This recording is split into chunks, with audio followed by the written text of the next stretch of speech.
കാലിലെ ഞരമ്പ് തടിക്കുന്നത് നമ്മൾ വളരെ സാധാരണയായിട്ട് കാണാറുണ്ട്. സ്പൈഡർ വെയിനുകൾ, വാരിക്കോസ് വെയിനുകൾ തുടങ്ങിയവ. കാണാനുള്ള ഒരു വൃത്തികേടിനപ്പുറം ഇത് എത്രത്തോളം അപകടത്തിലേക്ക് നയിക്കും എന്നുള്ളത് പലർക്കും അറിയാത്തൊരു കാര്യമാണ്. നമ്മൾ പലരും വിചാരിക്കുന്ന പോലെ കാലിൽ മാത്രം ഒതുങ്ങി നിൽക്കണമെന്നില്ല. മാത്രമല്ല, ഇതൊരു ദീർഘകാലം നിലനിൽക്കുന്ന ഒരു അസുഖമായതുകൊണ്ട് ഇതിൽ നിന്ന് വരുന്ന കോംപ്ലിക്കേഷനുകൾ നമ്മൾ മുൻകൂട്ടി അറിഞ്ഞ് തടഞ്ഞേ മതിയാവും. ഇങ്ങനെയുള്ളവർക്ക് സംഭവിക്കാവുന്ന ഒളിഞ്ഞു കിടക്കുന്ന 4 കോംപ്ലിക്കേഷൻസ് എന്തൊക്കെയാണ്? ഒന്നാമത്തേത് ഡീപ് വെയിൻ ത്രോംബോസിസ് എന്ന് പറയുന്ന ബ്ലഡ് കട്ട പിടിക്കുന്ന അവസ്ഥ. കാലിലെ വെയിനുകൾക്കകത്ത് രക്തം മുന്നോട്ട് കൊണ്ടുപോകുന്ന വാൽവുകളുണ്ട്. ഇതൊരു സ്റ്റെപ്പ് പോലെയാണ്. ഓരോ പ്രാവശ്യം ബ്ലഡ് മുകളിലേക്ക് ഈ സ്റ്റെപ്പിൽ ചവിട്ടിയാണ് പോവുക. ഈ വാൽവുകൾ കേടുവന്നാൽ രക്തം മുകളിലോട്ട് പോവാതെ കാലിൽ തന്നെ തുടർച്ചയായിട്ട് കെട്ടിക്കിടക്കുന്ന ഒരു അവസ്ഥ. ഇതിന് ക്രോണിക് വീനസ് ഇൻസഫിഷ്യൻസി എന്ന് പറയും. ഇത് പ്രായം കൊണ്ടും അമിതവണ്ണം കൊണ്ടും ഒരുപാട് നേരം നിൽക്കുന്ന അവസ്ഥ കൊണ്ടും ഗർഭധാരണം കൊണ്ടൊക്കെ സംഭവിക്കാം. ഇങ്ങനെ കുറെ കാലം രക്തം കെട്ടി നിൽക്കുമ്പോൾ അവിടെ രക്തക്കട്ടകൾ രൂപാന്തരപ്പെടുകയാണ്. ഇതാണ് ഡീപ് വെയിൻ ത്രോംബോസിസ്. ഇത് കാല് സ്കാൻ ചെയ്യുമ്പോൾ മാത്രമാണ് കണ്ടുപിടിക്കുക. രണ്ടാമത്തത് ഒരു സൈലന്റ് കില്ലർ അവസ്ഥ, പൾമണറി എംബോളിസം എന്ന് പറയും. ശ്വാസകോശത്തിന് വരുന്ന ഒരു അറ്റാക്ക്. ഞാൻ മുമ്പേ പറഞ്ഞ ഡീപ് വെയിൻ ത്രോംബോസിസ് എന്ന് പറയുന്ന കാലിലെ രക്തക്കട്ടകൾ അഥവാ അവിടുന്ന് ഇളകിപ്പോവാണെങ്കിൽ അത് മുകളിലേക്ക് കയറി ശ്വാസകോശത്തിലെ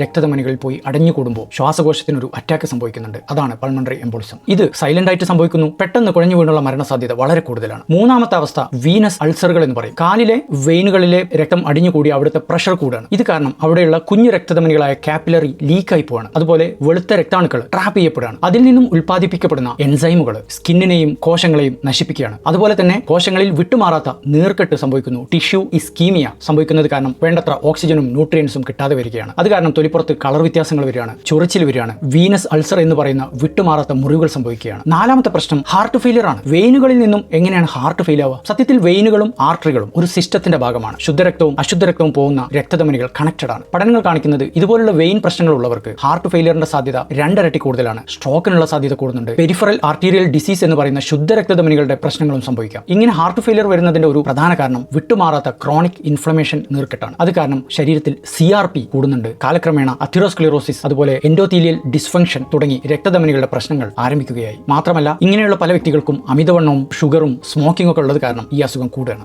വെയിൻ പ്രശ്നങ്ങളുള്ളവരുടെ രക്തം കട്ടപിടിക്കാനുള്ള സാധ്യത വളരെ കൂടുതലാണ്. ഇതിന്റെ ഒരു കാരണം പലപ്പോഴും ഇങ്ങനെയുള്ള വ്യക്തികളിൽ ഡി ഡൈമർ, ഫൈബ്രിനോജൻ, രക്തം കട്ടപിടിക്കുന്ന ഫാക്ടർ 8 ഇതെല്ലാം കൂടിയ അളവിൽ കാണപ്പെടുന്നു എന്നുള്ളതാണ്. ചുരുക്കി പറഞ്ഞാൽ ഇത് കാലിൽ മാത്രം ഒതുങ്ങി നിൽക്കുന്ന ഒരു പ്രശ്നമല്ല, രക്തത്തെയും ശുദ്ധരക്തധമനികളെയും വരെ ബാധിക്കാം. ഇനി നിങ്ങൾ എന്താണ് ചെയ്യേണ്ടത്? ഇതിന്റെ എല്ലാം തുടക്കത്തിലെ ലക്ഷണങ്ങൾ നമ്മൾ തിരിച്ചറിയണം. കാലിൽ കടച്ചിൽ വരിക, അസ്വസ്ഥത തോന്നുക, വിട്ടുമാറാത്ത നീര് വരിക, വാരിക്കോസ് വെയിൻ കാണാം, സ്പൈഡർ വെയിൻ കാണാം, ചൊറിച്ചില്, തൊലിപ്പുറത്തിലുള്ള നിറവ്യത്യാസം, രാത്രി സമയത്ത് കാലിൽ കടച്ചിൽ വരിക, ഇങ്ങനെയൊക്കെ ഉണ്ടെങ്കിൽ തീർച്ചയായിട്ടും ഒരു ഡോക്ടറെ കാണിക്കുക. രണ്ടാമതായിട്ട് വീനസ് ഡോപ്ലർ എന്ന് പറയുന്ന ടെസ്റ്റ് ചെയ്യുക. മൂന്നാമതായിട്ട് ചികിത്സ ആവശ്യമുണ്ടെങ്കിൽ നല്ല ക്വാളിറ്റിയുള്ള കംപ്രഷൻ സ്റ്റോക്കിംഗ്സ് വാങ്ങിയിട്ട് ഉപയോഗിക്കുക. ഇതാണ് ആദ്യത്തെ സ്റ്റെപ്പ്. ചില കേസുകളിൽ സ്ക്ലീറോതെറാപ്പി, ലേസർ ചികിത്സ, വീനാസിൽ എന്ന് പറയുന്ന പശ ഉപയോഗിച്ചിട്ടുള്ള ചികിത്സ, ഓപ്പറേഷൻ തുടങ്ങിയവ വേണ്ടി വന്നേക്കാം. നാലാമതായിട്ട് എക്സർസൈസ് റെഗുലർ ആയിട്ട് ചെയ്യുക. വെയിറ്റ് കുറക്കുക. കാല് എല്ലാ ദിവസവും 2-3 തവണ 20 മിനിറ്റ് പൊക്കി വെക്കുക. കുറെ നേരം നിൽക്കുകയും ഇരിക്കുകയും ചെയ്യുന്ന അവസ്ഥ ഒഴിവാക്കുക. വെള്ളം നന്നായിട്ട് കുടിക്കുക.